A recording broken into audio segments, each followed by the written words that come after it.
Hi, welcome to WorshipWell.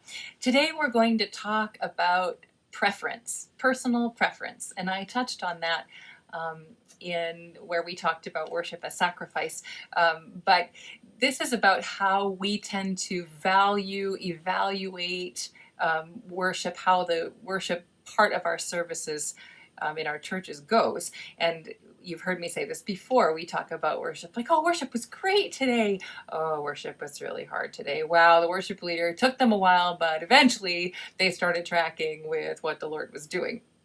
And, we've all made those statements.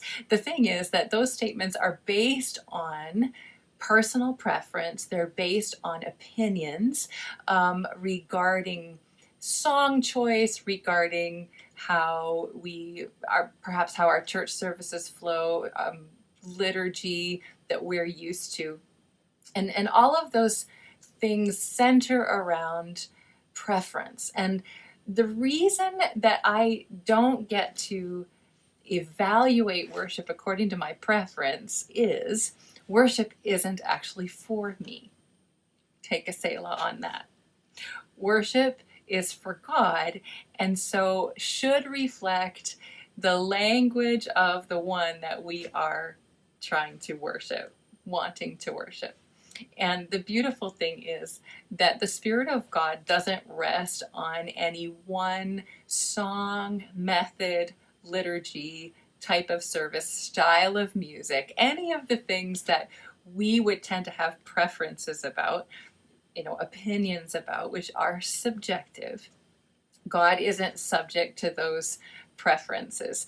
The Spirit of God rests where His people want Him, are hungry for Him, and want to love Him.